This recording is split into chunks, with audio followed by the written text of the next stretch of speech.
Hola, ¿qué tal? Bienvenidos. Yo soy Mala para los que no me conocen y el día de hoy veremos El síndrome de dificultad respiratoria SDR, anteriormente llamado enfermedad de las membranas hialinas. Bueno, se caracteriza por la deficiencia pulmonar de factor tensoactivo o también llamado surfactante, por producción o inactivación de este, con afección predominante del prematuro. La inmadurez del pulmón del pretérmino no es solamente bioquímica, sino también morfológica y funcional, pues ya que el desarrollo pulmonar aún no se ha completado en estos niños inmaduros. El pulmón, con déficit de surfactante, es incapaz de mantener una aeración y un intercambio gaseoso adecuado. Epidemiológicamente, es la principal causa de muerte en los primeros 7 días de vida y el cuarto lugar en la mortalidad general. También influyen en su presentación la asfixia perinatal, diabetes materna, la ausencia de corticoides, cesáreas sin trabajo de parto, el sexo masculino y la raza blanca. La frecuencia es alrededor de 50-60% si el nacimiento es entre la semana 26 y 28 de gestación. Esto es muy importante. Y del 15 a un 20% en los nacidos en las semanas 32 a 36 de gestación y disminuye en el recién nacido término. O sea, entre menor edad, mayor será la incidencia. Bueno, hablemos súper rápido sobre los alvéolos para entender mejor esta patología. Los alvéolos tienen dos tipos de células, los nemocitos tipo 1 y específicamente los nemocitos tipo 2 son los que sintetizan, almacenan y secretan el surfactante. Resulta que el alvéolo tiene una superficie húmeda, tiene una lámina de líquido súper delgadita en la superficie de los alvéolos que permite el intercambio gaseoso. Como vemos en la imagen, esta parte está hacia la luz del alvéolo, es decir, está en contacto con el aire. Hay que entender primero qué es la tensión superficial. Según han visto esta imagen, en donde un mosquito está parado sobre el agua. Les explicaré cómo es esto que ocurre.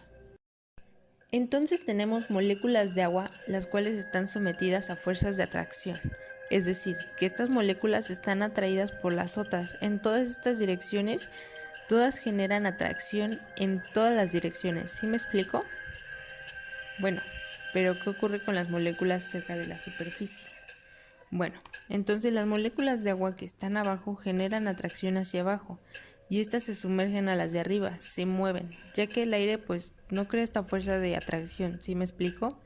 Al descender las moléculas de agua y otras arriba, las moléculas de arriba hacen más tensión para unirse. Entonces, ¿qué ocurre?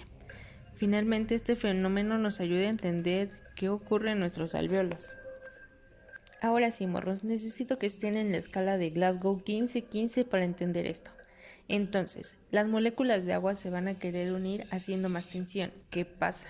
Ocurre que hay un cambio en la superficie generando una disminución ahí en la superficie. Entonces, integremos el concepto en el alvéolo. El alvéolo tratará de cerrar o colapsarse por lo mismo de la tensión, tratará de disminuir su tamaño. Dentro del alvéolo se genera una presión de colapso hacia arriba y el surfactante evita esto. Una analogía es como si desinfláramos un globo y aquí las paredes del globo se pegaran. Eso pasaría con nuestro alvéolo si no tuviéramos el bendito surfactante. El surfactante será secretado por los nemocitos tipo 2. Básicamente es un agente activo que disminuye la tensión superficial. Es un complejo de lípidos y proteínas capaz de reducir la tensión superficial dentro de los alvéolos, evitando que estos colapsen durante la expiración. La maduración del sistema del surfactante pulmonar generalmente no es completada hasta el final del tercer trimestre de la gestación. El surfactante será secretado por los nemocitos tipo 2. Básicamente es un agente activo que disminuye la tensión superficial. Es un complejo de lípidos y proteínas capaz de reducir la tensión superficial dentro de los alvéolos, evitando que estos colapsen durante la expiración. La maduración del sistema surfactante pulmonar generalmente no es completada hasta el final del tercer trimestre de la gestación. Sin embargo, prenatalmente hay situaciones que aceleran o retrasan este proceso. Así, la rotura prematura de membranas, la hipertensión materna, el retardo de crecimiento intrauterino, los corticoides y los tocolíticos aceleran la maduración pulmonar, mientras que la diabetes materna, el hidrops y el eritroblastosis fetal pues la van a retrasar. El surfactante está compuesto de un 80% de fosfolípidos, la fosfoglicerina y la fosfatidilcolina. 10% de proteínas, que son las apoproteínas SPA y SPD, tienen un rol en el metabolismo, dispersión y absorción del surfactante y defensa inmune.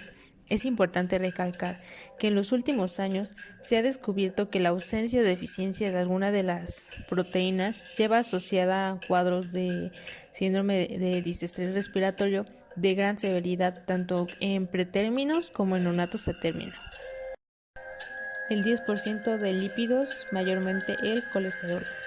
Entonces, la dipalmitolifosfatidilcolina tiene una región hidrofílica e hidrofóbica y de esta manera no hay una tensión adicional. En general, después de la semana 35 de gestación, pues los niveles de los agentes tensoactivos pulmonar pues alcanza pues la madurez.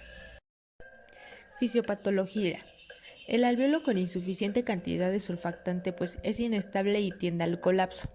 La asfixia, intraparto, la cesárea, la prematurez, predisposición familiar y pues la acidosis ocasionan déficit de agente tensoactivo, generando una disminución en las características elásticas y ocasiona pues atelectasias, que genera una disminución en el intercambio de gases, o sea, una hipoventilación hace que en la sangre se eleve la concentración de dióxido de carbono y disminuye el oxígeno, haciendo que pues disminuya el pH, pues obvio que genera que el paciente entre en un estado de acidosis pulmonar. Se traduce clínicamente en una taquipnea transitoria, asfixia neonatal, datos de cianosis, hipoxemia, apnea, pues como ya les dije, generando un estado de shock. Presentación clínica.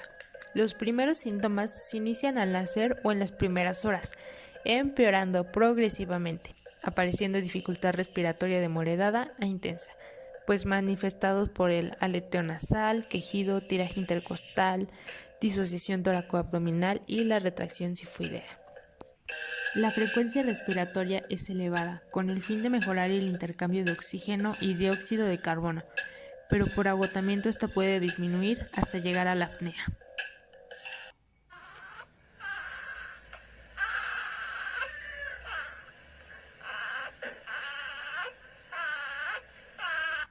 La cianosis se produce por inadecuada oxigenación y la palidez es secundaria a la acidosis, que resulta de la pobre eliminación de dióxido de carbono. La combinación de mayor trabajo respiratorio, cianosis y acidosis causa letargia, rechazo alimentario y eventualmente apnea.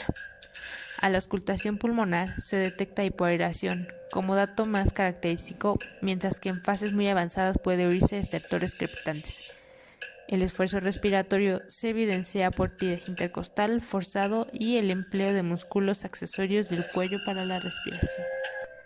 Bueno, sabemos entonces que en un neonato pretérmino con dificultad respiratoria en las primeras horas de vida que no corrige con la administración de oxígeno. El diagnóstico se basa en los antecedentes, datos clínicos y en el aspecto radiográfico de los pulmones. Si bien la radiografía puede no reflejar la intensidad de la afectación pulmonar. Hallazgos radiográficos.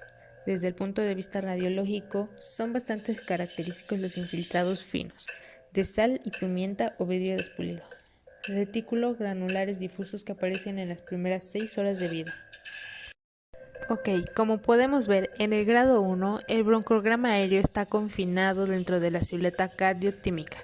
Los contornos de la silueta permanecen nítidos, el patrón granular de los pulmones es muy fino y difícil de apreciar. En el grado 2, el broncograma aéreo se proyecta más allá de los bordes de la silueta cardiotímica. La típica imagen de vidrio despulido o la apariencia granular del parénquima pulmonar ahora es obvia. Grado 3. Hay un incremento en la opacificación total del pulmón, con más confluencia del patrón granular anormal. El contorno de la silueta cardiotímica es ligeramente borroso. Grado 4. La opacificación completa del pulmón ocurre presentando broncograma aéreo. La distinción entre la silueta cardiotímica, diafragma y parénquima pulmonar está perdida. Vamos a tomar en cuenta unas medidas de prevención. Hay que prevenir los partos prematuros. Tenemos que tener el uso de tocolíticos, antibióticos y corticoides prenatales. La administración de dexametasona o betametasona a las mujeres de 48 a 72 horas antes de un parto con 32 semanas o menos de edad gestacional reduce en forma significativa la incidencia y la mortalidad y morbilidad de las enfermedades de membrana hialina. Y para finalizar el tratamiento, se listarán factores esenciales en el tratamiento de los recién nacidos con enfermedad de membrana hialina, que es ver la temperatura. Se debe mantener un ambiente cálido para que el consumo de oxígeno sea mínimo, la vigilancia de gases en sangre, manejo de líquidos y apoyo nutricional, pues para evitar hipovolemia y choque, así como edema, sobre todo edema pulmonar. La corrección de la acidosis metabólica, sostén de la presión arterial, pues evitar la hipotensión y mantener el hematocrito arriba del 45%, pues para mejorar la perfusión periférica. Va a haber una estimulación mínima, evitar el aumento de oxígeno, antibioticoterapia, por lo general se administran los antibióticos como la ampicilina, la gentamicina o cefotaxima, si existe el riesgo de neumonía o sepsis. CPAP o ventilación mecánica según la necesidad. Trabajos recientes muestran que no todos los recién nacidos prematuros hacen membrana hialina que requiera que el uso de surfactante, por lo que estos son susceptibles de ser apoyados con CPAP, evitando la intubación, ventilación mecánica y los posibles daños asociados a esta. La tendencia actual está basada en la evidencia que se maneja el CPAP inicialmente a todo prematuro que no requiere intubación en la sala de partos y mantenerlo así siempre y cuando no supere la FiO2 de 50% y el CPAP de 7 centímetros de agua. La intubación y surfactante desde la sala de partos se realizará en prematuros asfixiados y en aquellos con distrés respiratorio severo. El surfactante exógeno es para el tratamiento de la enfermedad membrana hialina. Es uno de los más importantes avances en la historia de la medicina neonatal. La administración traqueal de surfactante exógeno produce una rápida mejoría de la oxigenación y de la función pulmonar, aumentando la capacidad funcional residual y la distensibilidad pulmonar. Se debe considerar el uso profiláctico de surfactante antes de los 30 minutos de vida en recién nacidos con un alto riesgo de enfermedad de membrana hialina, o sea, menor de 28 semanas de gestación, que requieran intubación en la sala de partos. Recuerda compartir, comentar, guardar y darle mi corazón. Síganme en mis redes.